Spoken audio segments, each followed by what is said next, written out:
حضرت موسیٰ علیہ الصلوۃ والسلام کا واقعہ قرآن مجید میں کہ حضرت موسیٰ علیہ الصلوۃ والسلام جب مدین ہجرت کر کے گئے ہیں تو 2 خواتین کو، 2 لڑکیوں کو پانی پلایا انہوں نے. ان لڑکیوں کے والد نے حضرت موسیٰ علیہ السلام کو بلایا کہ تم نے میری بچیوں کی خدمت کی ہے، اس کا میں تمہیں معاوضہ دینا چاہتا ہوں. حالانکہ حضرت موسیٰ نے یہ خدمت فری میں کی تھی، کسی معاوضے کے بدلے میں نہیں کی تھی.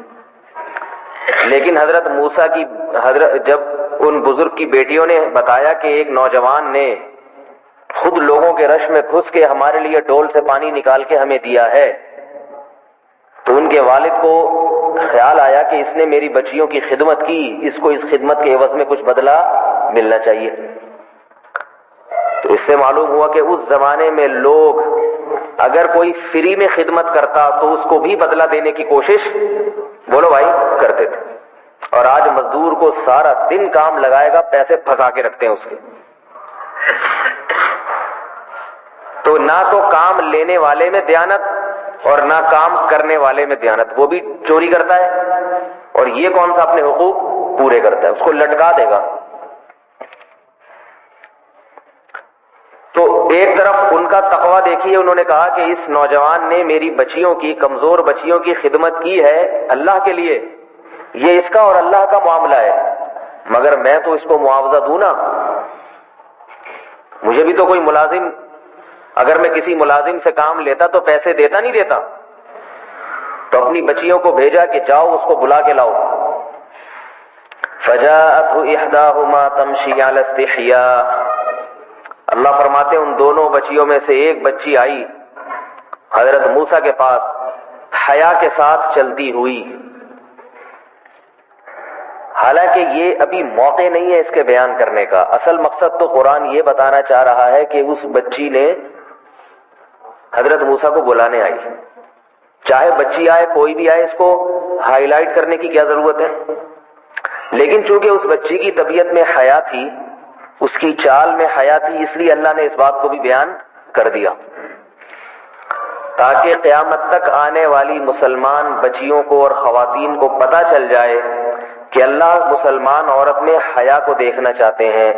بے حیائی اللہ کو عورت میں پسند نہیں ہے، اس کی چال میں بھی حیا دیکھنا چاہتے ہیں. چال میں حیا کیسے ہوتی ہے؟ جب گلی میں، محلے میں چلے تو کنارے پہ چلے، روڈ کے بیچ میں نہ چلے. اس سے پتہ چلتا ہے. نظر جھکی ہوئی ہو، اس سے پتہ چلتا ہے. اگر جا رہی ہے اوپر دیکھتے، ایسے ایسے جا رہی ہے، یہ کون آ رہا ہے، ادھر سے کون جا رہا ہے، اس گلی میں فلاں کا کس سے چکر چل رہا ہے، کون کس سے موبائل پہ بات کر رہا ہے. آج عمومی طور پر خواتین کو سب کچھ پتا ہوتا ہے، سب کی خبر. بھائی اپنے کام سے کام رکھو، گلی کے کنارے پہ آپ ایک طرف سر نیچے کر کے چلی جائیں. اور حیا کا پتہ چلتا ہے پردے سے، جسم کی نمائش کرتے ہوئے جا رہی ہے یا جسم کو مردوں سے چھپاتے ہوئے جا رہی ہے. حج کے دوران اس کا مشاہدہ ہوتا ہے کہ عورت کی طبیعت میں حیا کسے کہتے ہیں اور جس کی فطرت میں بے حیائی ہو وہ کیا ہوتا ہے، وہاں پتہ چلتا ہے. وہاں مرد اور خواتین کا بسا اوقات اختلاط ہو جاتا ہے، بسوں میں، پیدل راستوں میں. تو جن خواتین کی طبیعت میں حیا ہوتی ہے ان کو اس سے بڑی تکلیف ہوتی ہے کہ کوئی مرد میرے قریب سے کیوں گزر رہا ہے، بہت تکلیف ہوتی ہے. بس میں اس کا خیال کرتی ہے کہ کوئی مرد، اگر کوئی مجبوری میں مرد قریب کھڑے ہو جائے تو ان کو بہت سخت طبی طور پر احساس ہو رہا ہوتا ہے کہ یہ کیا ہو رہا ہے. ہم نے بعض خواتین وہاں دیکھی کہ وہ اپنے شوہر سے لڑ رہی ہیں بسوں میں کہ یہ آدمی ادھر کھڑا ہوا ہے، اس کو بھگاؤ یہاں سے.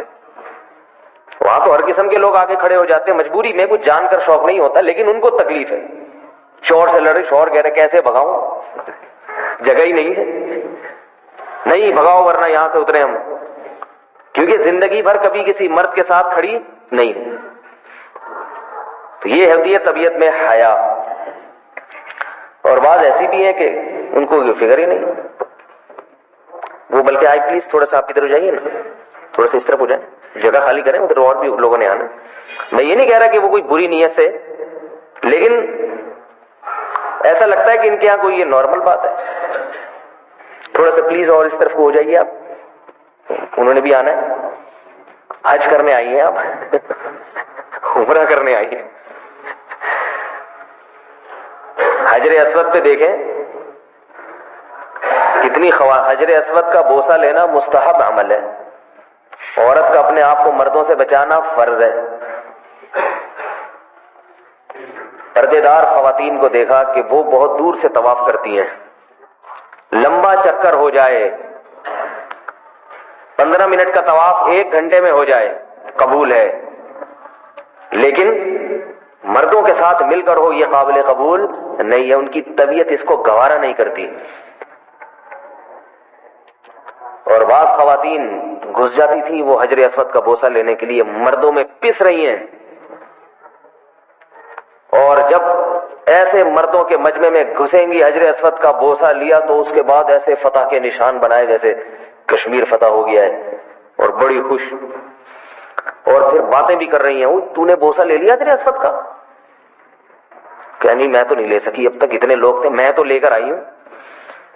تو اب ان کا خیال یہ ہے کہ ہم جب واپس پہنچیں گے تو اگر ہم نے اپنے رشتہ داروں کو بتایا کہ ہم حجر اسود کا بوسہ نہیں لے سکے تو وہ کہیں گے 5 لاکھ روپے میں یہ کام نہیں کیا تو پھر کیا کر کے آئی ہو وہاں سے. تھوڑی سی شو بھی مارنی ہوتی ہے.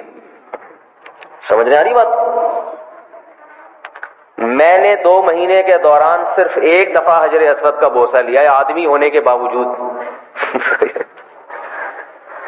اور وہ بھی بالکل آخری دنوں میں جب رش بالکل ختم ہو گیا تھا, پھر بھی لائن میں لگ کے لیا ہے. سمجھ میں آ رہی ہے بات؟ لائن میں لگ کے, کیونکہ وہ رش آخری دنوں میں اتنا کم ہو گیا تھا کہ لائن میں لگنے کے بعد نمبر آ جاتا تھا. کیونکہ وہاں جو دھکم پیل ہوتی ہے, بے پردگی نہ بھی ہو تو بھی مسلمان کو تکلیف دینا یہ بذات خود حرام ہے, اور پھر بیت اللہ میں کسی مسلمان کو اذیت دینا, دھکم پیل کرنا. وَمَن يُرِدْ فِيهِ بِإِلْحَادٍ بِظُلْمٍ نُذِقْهُ مِنْ عَذَابِ السَّعِيرِ. اللہ فرماتے ہیں جو حدود حرم کے اندر کسی کو اذیت دے گا, لڑائی جھگڑے کرے گا, ہم اس کو بھڑکتی ہوئی آگ کا عذاب چکھائیں گے. آپ کسی کے گھر جا کے لڑے, کسی میزبان نے دعوت کی آپ کی, آپ آئیے ہمارے گھر تشریف, ولیمے کی دعوت کی, سب معزز مہمان آئے ہوئے ہیں, آپ نے کیا کیا, بوٹی پہ لڑنا شروع کر دیا. وہ میزبان کہے گا یار میری تو ساری عزت خراب کر دی. لوگ کہیں گے یہ ہیں تمہارے مہمان, کم بخت بوٹیوں پہ لڑ رہے ہیں. میزبان کی عزت خراب ہوتی ہے نہیں ہوتی؟ تو کہے گا لڑنا تھا باہر جا کے, گھر جا کے لڑتے بھائی, یہاں تو کم از کم. تبھی میزبان یہ چاہتا ہے کہ اچھے ڈریس میں آئے, چاہتا ہے نہیں چاہتا, اس سے میری عزت ہوگی. ایسی دھوتی بنیان میں اٹھ کے آ گیا تو وہ میزبان چھوڑیے, ہال چھوڑ کے چلا جائے گا, بولے گا میں ہوں ہی نہیں, میں نے یہ دعوت کی نہیں ہے, یہ کوئی اور صاحب ہے, تو میں غلطی سے میرے نام پہ آ گئے. اتنی بے عزتی محسوس ہوگی. تو لڑائی جھگڑائی میں تو اور ہوتی ہے. اب آپ وہاں بوٹی پہ لڑ رہے ہو, کہہ رہے ہیں یہ میں کھاؤں گا ران کی بوٹی, وہ کہہ گا نہیں یہ میں کھاؤں گا, اور دلیل یہ دے رہے ہیں کہ دیکھو میزبان نے اتنی محبت سے پکایا ہے اس لیے کہ ہم کھائیں, لہذا یہ میں کھاؤں گا. یعنی نام کس کا لیا جا رہا ہے؟ میزبان کو خوش کرنے کا. میزبان کہے گا میں نے محبت سے پکایا تھا مگر لڑائی کے لیے نہیں, محبت سے کھانے کے لیے.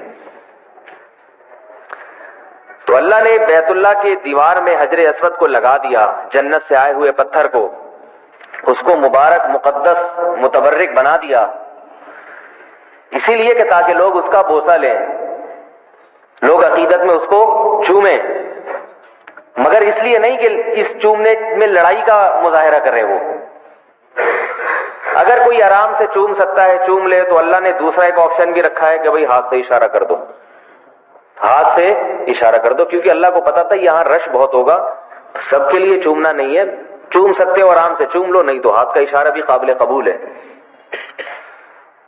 نبی نے تو چھڑی کا اشارہ بھی کیا ہے, لیکن یہ کہے گا نہیں میں ان بوٹیوں پہ لڑوں گا. اللہ کے گھر جا کے جو دھکم پیل, وہ ادھر سے اس کی قمیض پکڑ کے کھینچ رہا ہے, دیکھا ہی ہوگا آپ سب نے منظر. تو کئی لوگ مجھ سے پوچھتے تھے آپ کو 1 مہینہ ہو گیا, 1.5 مہینہ حجر اسود کا بوسہ لیا؟ میں نے کہا نہیں لیا. اسی لیے نہیں لیا کہ جب وہاں جا کے